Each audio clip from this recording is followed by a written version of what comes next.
আসন্ন ত্রয়োদশ জাতীয় সংসদ নির্বাচন উপলক্ষে চট্টগ্রামে এখন পর্যন্ত মনোনয়নপত্র সংগ্রহ করেছেন ১২ জন। এর মধ্যে বিএনপির প্রার্থী আমির খসরু, গিয়াস কাদের ও জামায়াতে ইসলামী শাহজাহান চৌধুরী, হুম্মাম কাদের চৌধুরী সহ আরও কয়েকজন হেভিওয়েট প্রার্থী মনোনয়ন সংগ্রহ করেছেন। চট্টগ্রামের ১৬টি সংসদীয় আসনে রিটার্নিং অফিসার হিসেবে দায়িত্ব পালন করছেন ৩ জন। গত ১১ ডিসেম্বর নির্বাচনের তফসিল ঘোষণা করা হয়। ঘোষিত তফসিল মতে মনোনয়নপত্র জমা দেওয়ার শেষ দিন ২৯ ডিসেম্বর। মনোনয়নপত্র বাছাই চলবে ৩০ ডিসেম্বর থেকে ২০২৬ সালের ৪ জানুয়ারি পর্যন্ত। এ বিষয়ে আরও জানাতে চট্টগ্রামের রিটার্নিং কর্মকর্তার কার্যালয় থেকে আমাদের সাথে যুক্ত হচ্ছেন সহকর্মী মুজিবুল হক। মুজিব, জানাবেন আজকে কতজন প্রার্থী মনোনয়নপত্র সংগ্রহ করেছেন এবং কারা কারা সংগ্রহ করেছেন?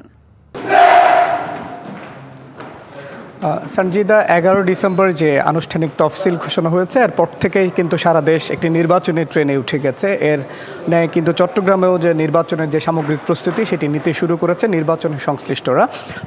আপনি জানেন যে চট্টগ্রামে ১৬টি সংসদীয় আসন, এর মধ্যে চট্টগ্রাম নগরের যে 5টি সংসদীয় আসন, সেই 5টি সংসদীয় আসনের রিটার্নিং কর্মকর্তা হিসেবে দায়িত্ব পালন করছেন চট্টগ্রামের বিভাগীয় কমিশনার। আর অন্য 10টি আসনের রিটার্নিং কর্মকর্তা হিসেবে চট্টগ্রামের জেলা প্রশাসক জাহিদুল ইসলাম মিয়া দায়িত্ব পালন করছেন এবং অন্য একটি আসন চট্টগ্রাম 11 আসনের রিটার্নিং কর্মকর্তা হিসেবে আঞ্চলিক নির্বাচন কর্মকর্তা বেলায়েত হোসেন চৌধুরী তিনি দায়িত্ব পালন করছেন।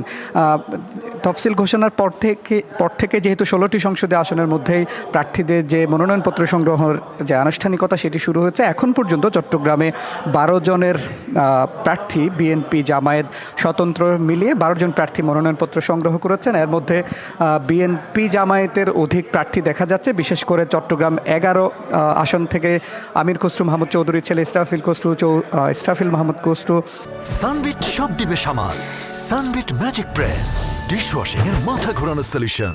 এবং চট্টগ্রাম 10 আসন থেকে আমির খসরু মাহমুদ চৌধুরী, চট্টগ্রাম 6 আসন থেকে গিয়াস কাদের চৌধুরী সহ বিএনপির অনেক হেভিওয়েট প্রার্থী, পাশাপাশি চট্টগ্রাম 15 আসন থেকে জামায়াতের শাহজাহান চৌধুরী সহ বেশ কয়েকজন প্রার্থী মনোনয়নপত্র সংগ্রহ করেছেন। এখন পর্যন্ত কিন্তু আমরা যতটুকু খবর পেয়েছি এনসিপির কেউ আসলে মনোনয়নপত্র সংগ্রহ করেনি, তবে উল্লেখযোগ্য আসলে বিএনপি, জামায়াত এবং স্বতন্ত্র প্রার্থী আমরা দেখতে পাচ্ছি। আপনি জানেন যে চট্টগ্রামে 16টি সংসদীয় আসন, এর মধ্যে প্রায় এবার যে সর্বশেষ হালনাগাদ হয়েছে 37 লাখের বেশি জনসংখ্যা ভোটার, তারা ভোটাধিকার প্রয়োগ করবেন। পাশাপাশি এই পুরো নির্বাচনটি সুষ্ঠু এবং গ্রহণযোগ্যভাবে সম্পন্ন করতে প্রায় 26,000-এর বেশি নির্বাচনী কর্মকর্তা কিন্তু ইতিমধ্যে প্রস্তুত করা হয়েছে এবং তাদের বিভিন্ন দফায় দফায় যে সমস্ত প্রশিক্ষণগুলো রয়েছে সেই প্রশিক্ষণগুলো দেওয়া হচ্ছে, বিশেষ করে পোলিং এজেন্ট, প্রিজাইডিং অফিসার, সহকারী প্রিজাইডিং অফিসার যারা দায়িত্ব পালন করবেন তাদের।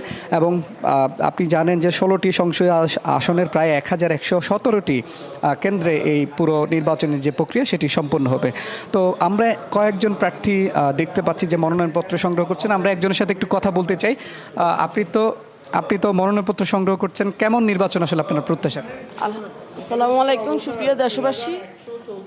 ত্রয়োদশ জাতীয় সংসদ নির্বাচন 2026-এ আমি চট্টগ্রাম 2 ফটিকছড়ি আসন থেকে স্বতন্ত্র প্রার্থী হিসেবে নির্বাচনের আশা করছি। আমি চাচ্ছি নির্বাচনের মধ্যে আমাদের জনগণ যাতে নিজের ভোটটা নিজে দিতে পারে। জনগণ কষ্ট করে আপনাদের ভোট কেন্দ্রে যাবেন, যাকে ইচ্ছে তাকে ভোট দেন। আপনাদের যদি ইচ্ছে হয় আমাকে ভোট দেন, আমি বলবো না আমাকে ভোট দেন, আপনাদের যাকে ইচ্ছে তাকে ভোট দেন, তবে ভোট দিতে কষ্ট করে একটা দিনের জন্য আপনার ভোট কেন্দ্রে যাবেন। আর আমার ফটিকছড়িটা হচ্ছে অত্যন্ত একটা প্রত্যন্ত অঞ্চল, ওই এলাকার উন্নয়নটা খুব একটা হয়নি। আমি চাচ্ছি আমার এলাকার উন্নয়ন হোক। আমি যদিও চট্টগ্রাম 6 রাউজানের ভোটার, কিন্তু আমার জন্ম হচ্ছে আমার ফটিকছড়িতে, চট্টগ্রাম 2 আসনে। আমি আমার এলাকার জন্মস্থানের জনগণের সেবা করতে যাচ্ছি, সাথে থাকতে যাচ্ছি, আপনাদের দোয়া, সাহায্য, সহযোগিতা চাচ্ছি।